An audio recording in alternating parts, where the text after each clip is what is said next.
On Tuesday and Wednesday, January 31st, February 1st, the Federal Reserve has been having their FOMC meeting, and they just released their statement that talks about their decisions moving forward. I'm going to go over the few decisions that they made that, number one, were almost priced in completely by the market. And then number two, what changes we might expect going forward as a result of what they've just said. Take a look with me at this statement, and then we're also going to look at the implementation notes as well. So first, they say recent indicators point to modest growth in spending and production. Job gains have been robust in recent months. The unemployment rate has remained low. Inflation has eased somewhat, but remains elevated. This, I think, is the strongest indication of what the Federal Reserve is trying to communicate to the market about what they're going to do moving forward. Everything in here in this first sentence points to we can fight inflation for much longer here. Look at what they said again. Modest growth in both spending and production. The measures that they are using to say that we have growth in spending and production, that is huge. When you look at from their perspective, what causes inflation when they look at like the wage price spiral and things like that, job gains, spending, production, all going up, they're literally telling the market, we are going to continue fighting inflation far longer than you think. There is no Fed pivot coming anytime soon.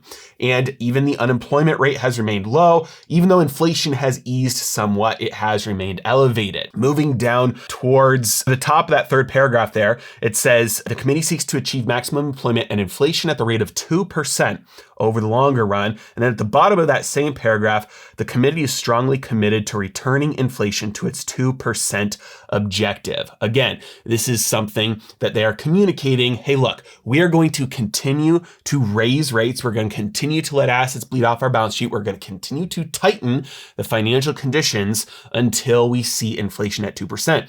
And the only thing that would stop us is all these other indicators showing that we've over tightened and we've hit like a hard landing, a crash landing. But so far, the indicators they're looking at are giving them room to keep on fighting inflation. And they say this here. The committee would be prepared, this is in the fourth paragraph, the committee would be prepared to adjust the stance of monetary policy as appropriate if risks emerge that could impede the attainment of the committee's goals. And so the risks that they are referring to there, it seems like, if you read between the lines, is the risks of a hard landing, because they talk about how they have a dual mandate, both maximum employment and inflation at 2%. And so if risks emerge that are going to make one of those unlikely to come about, maybe they tighten too hard and maximum employment falls off the wagon and we start to see layoffs and unemployment spike, then they'd have some sort of a public reason that would cause them to have to stop tightening and stop fighting inflation. But right now, they've got two mandates, maximum employment. They're way good on right now by their own measures. Obviously, you've been watching these videos for a while, so you know that I think that their information lags severely. By the time, this is my opinion, by the time their data shows, number one, inflation at 2%, the other side of the data for their mandate, the employment metrics, will already be long gone. We're going to see massive economic pain in individual households far before it shows up on the Federal Reserve's data. Now, the Fed at least does recognize, if you look at that third paragraph, in the middle, it says, the committee will take into account the cumulative tightening of monetary policy and the lags with which monetary policy affects economic activity and inflation. Understanding that we're already up to 4%, getting close to 5% with rates. And so a lot of those interest rate moves, a lot of that tightening takes a while to hit the overall economy.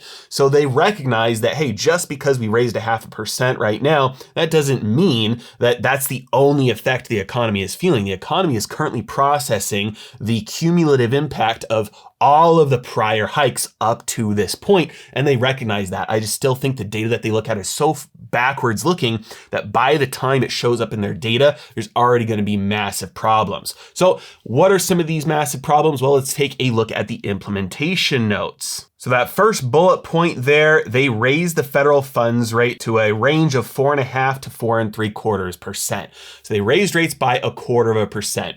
They did a few that were 0.75% at a time, then they did 0.5%, and now they're back down to their traditional 1/4% hikes. So they're back down to the smallest amount that they can raise rates by, but they're not giving any indication right now that this is the last rate hike. In fact, they gave the opposite indication that they're just going to keep on doing this until that inflation rate comes down to 2% or at least close to it. The third bullet point there, they're going to conduct overnight reverse repurchase agreement operations at 4.55%. Now, I've talked about the reverse repo facility many times, but banks need collateral. They've got a lot of cash, they need collateral. So right now, the best place for banks to get that collateral is by giving the cash to the Fed, getting collateral in return. While that cash sits at the Fed, it's in a facility called the reverse repo facility.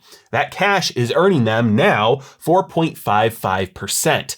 The rate that the Fed pays on this cash for a year and a half now has stayed 0.05% over the bottom end of the Fed funds rate. Look at the Fed funds rate, 4.5 to 4.75. So 4.55% for that reverse repo rate is 0.05% higher than the 4.5, which is the bottom end of the Fed funds target range. Why is this? This is to keep the cash in the reverse repo facility. This is the reverse repo facility right now. We can see that it has consistently stayed at $2 to $2.5 trillion in here. That is all the cash from the banking system that is held at the Fed right now. The Federal Reserve doesn't want this cash leaving this facility. Why is that? Because if it leaves, it has to find collateral another way, which means it buys short-term debt from the open market. When debt gets bought, that pushes the price up, that pushes yields down. That's a stimulus to the economy.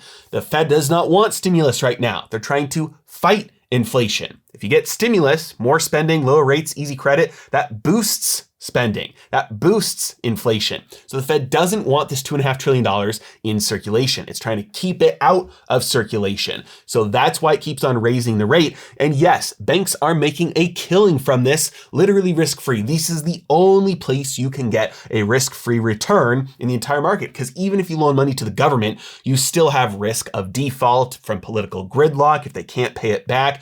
The only place you get an actual risk-free guaranteed return is from the Fed, who has the monopoly on printing money. This is not going to default.